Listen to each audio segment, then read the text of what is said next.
The real true first lady in the Bible, of course, is Eve. In Hebrew, Chava is the mother of all life.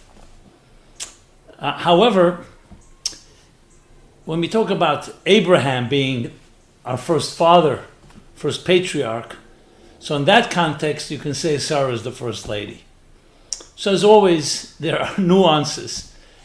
But the bottom line is, let's talk about this. Now I have to also make another qualification. As you can tell, I'm a man. And at the end of the day, there's a certain lack of total credibility when a man talks about feminine mystique. It's like that joke they tell.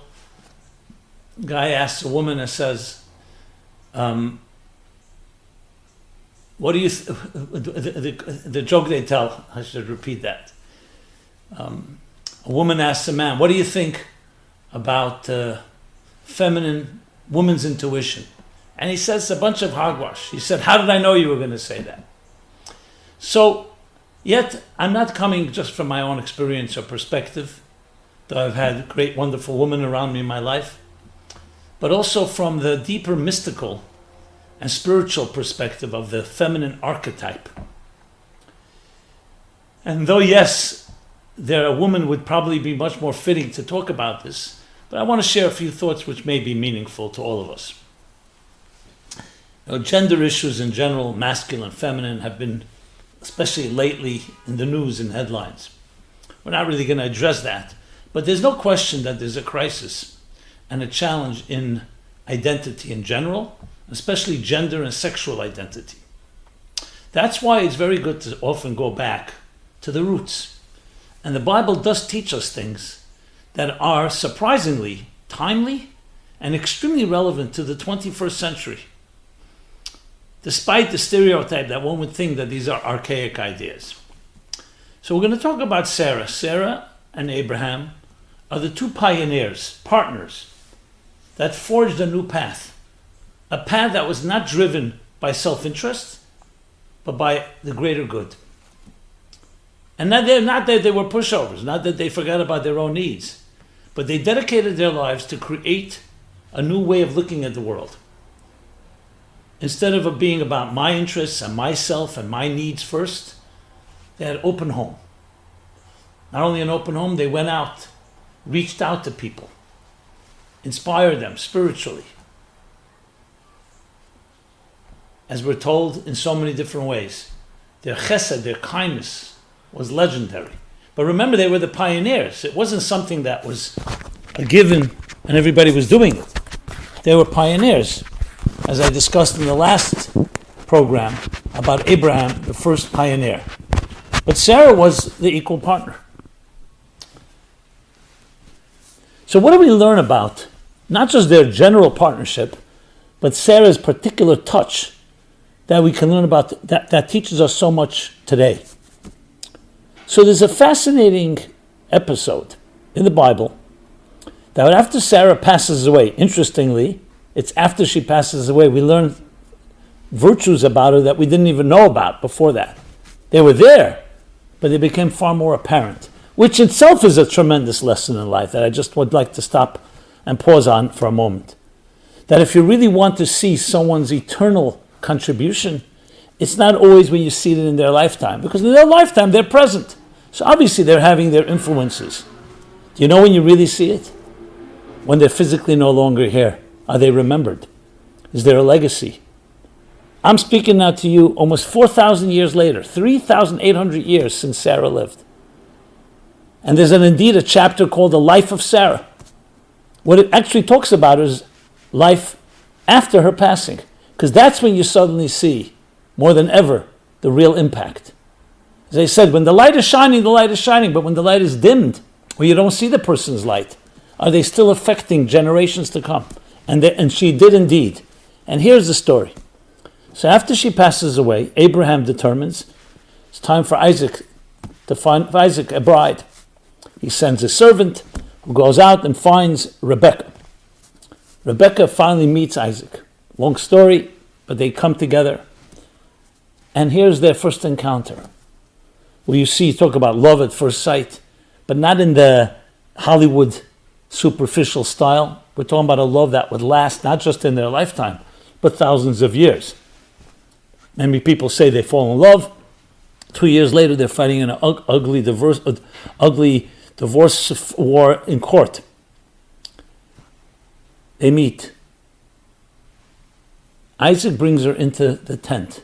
They lived in tents. Into Sarah's tent.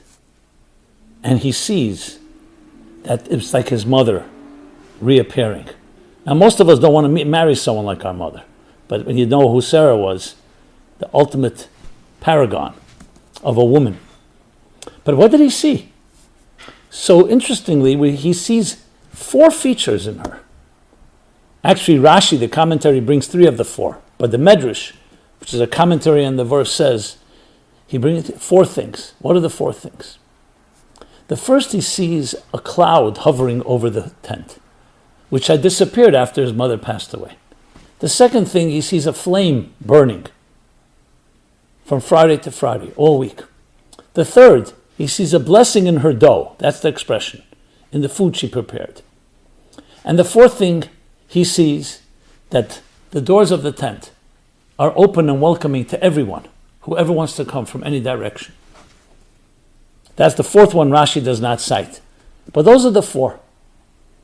Now, when you think about it, it sounds okay, nice, a little poetic, romantic.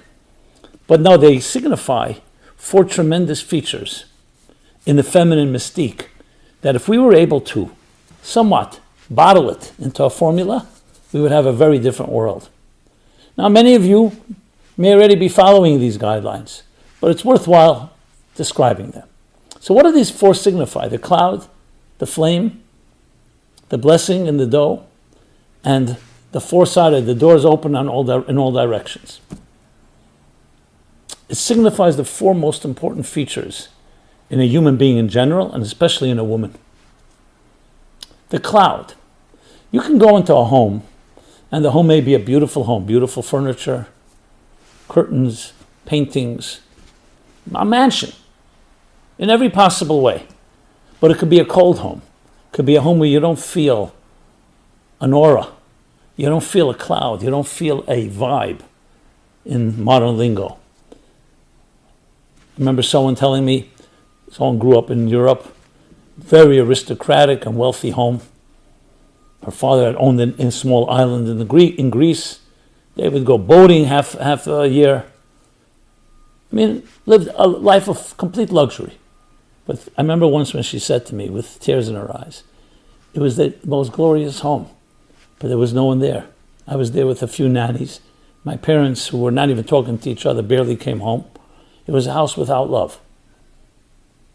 And the first thing that came to mind, I said to her, you know, Sarah had a cloud in her tent. I don't know how luxurious it was, but there was a cloud. The cloud represents a hovering presence. The mystics explain that in life we need 2 things. We need what is called internal energy, and we need what is called transcendent energy. Internal energy is like when you eat and drink, you need to digest food to sustain you. Clothing, on the other hand, is important, but it surrounds you, and a home is even more so. It's called in the Kabbalistic terms makif. It's a transcendent energy. And it's hard to put your finger on it. As I said, you can have a beautiful home, you can have beautiful clothing, you can have beautiful furniture. But then there's the aura in the home. And when Isaac saw, after his mother passed away, that aura had dissipated, and he saw it return, Rivka. That's number 1. The second thing was the flame that burned from Friday to Friday. So, of course, right away reminds us of lighting the fire, the Ner Shabbat, the candle that we light before Shabbat, before holidays, Friday to Friday. But here the key thing is that it burned all week. It didn't just burn for a few hours. What does that symbolize? So let's talk about light. What is light? Light is an interesting entity. Einstein made it very popular in the world of science. But if you look in the world of Kabbalah, you see light is always used. Or Ein Sof, the infinite light, the infinite energy. So light is more than just turning on a light and seeing things. Light is actually quite paradoxical. On one hand, it clearly is visible. On the other hand, it doesn't have any substance. But think of this property. A little light dispels a lot of darkness. All the weapons in the world cannot eliminate darkness. A little flame comes into the picture and eliminates darkness without any battle. When it comes to water and fire, enough water can evaporate large bodies. Enough water can extinguish a large fire. Enough fire can evaporate large body of water. And they struggle, they battle. They're equal adversarial forces.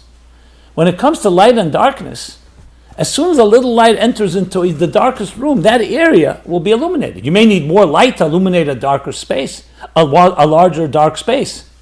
But light doesn't have any battle going on. Indeed, King Solomon in Ecclesiastes compares it to wisdom. He says, wisdom dominates over folly, over nonsense. A wise person over a foolish person, like light over darkness. There's no battle. The battle is only when there is no light. Darkness then is the absence of light. What is it relevant in our case?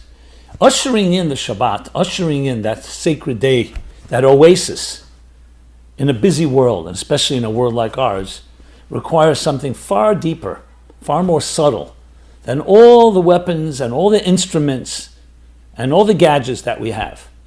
All it is lighting a little flame. And what he saw by his mother and then by Rebecca returned, he saw she didn't just light a flame, but a flame burned all the time. Imagine being in a home where even when darkness enters, there's pain, suffering, all the things symbolized by darkness. Even when we have setbacks, or we have dark moments of despair,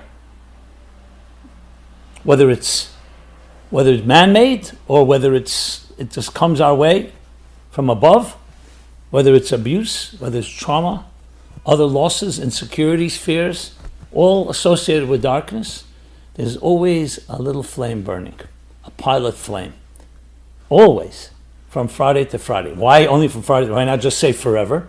Because it gets renewed every week. It's not just the same thing, but it's always there. Imagine having a mother, a spouse, a wife, where you know no matter what happens, the flame is always burning. There'll always be a smile. There'll always be hope. And there'll always be that power that doesn't battle, doesn't require battle. It's very gentle. It's not like aggressive masculine energy.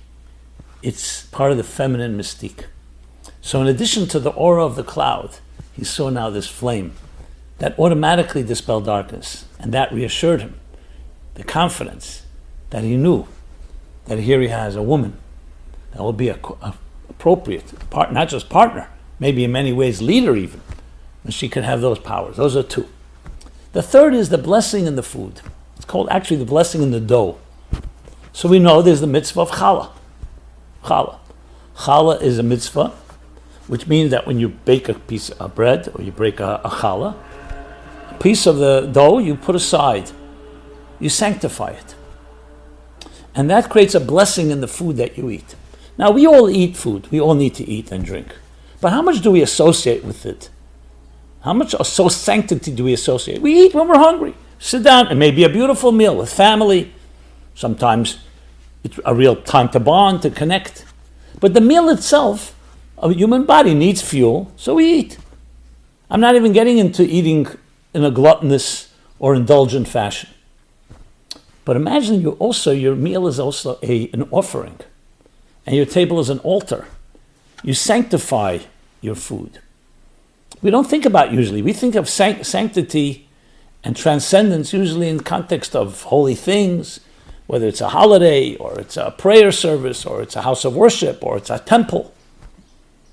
No, even in the mundane things, just a piece of dough, piece of food, which symbolizes all food, is sanctified. And he saw that in the dough of Rebecca, similar to what he found in his mother.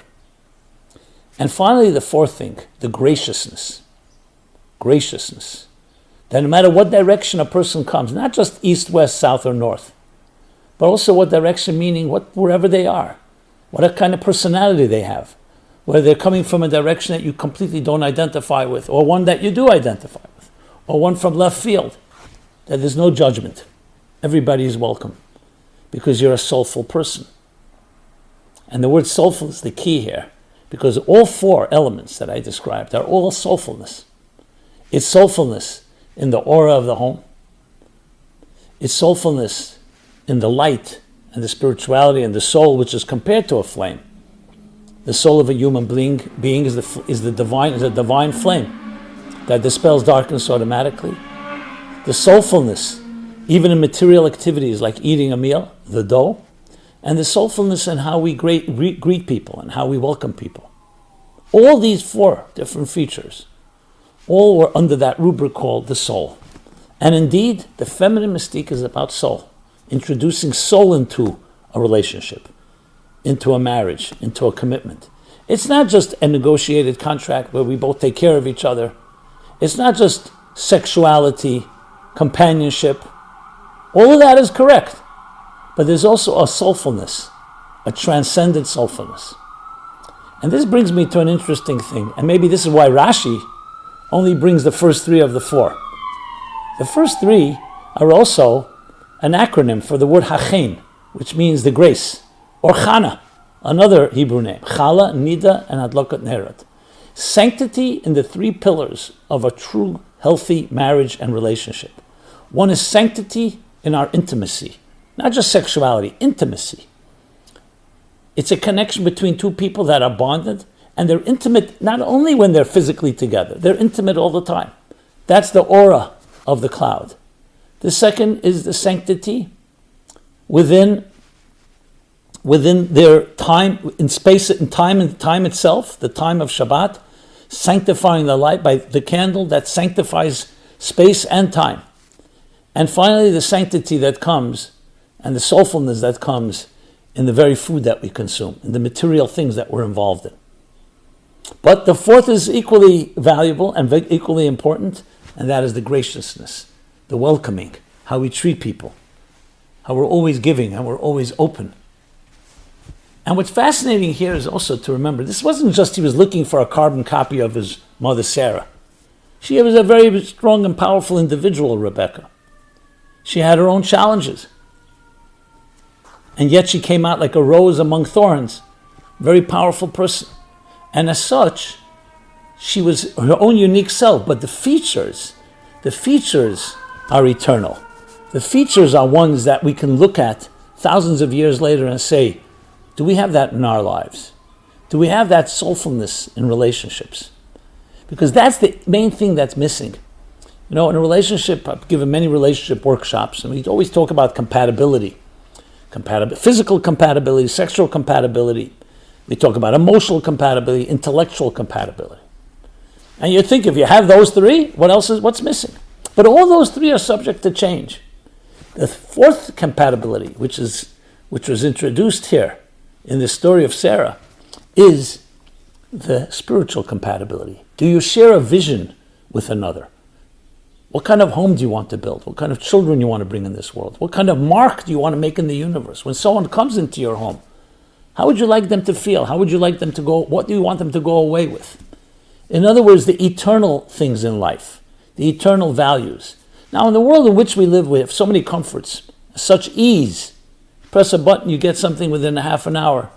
We often lose sight and become desensitized to the soulfulness of these four features of Sarah, which is the true power of the feminine.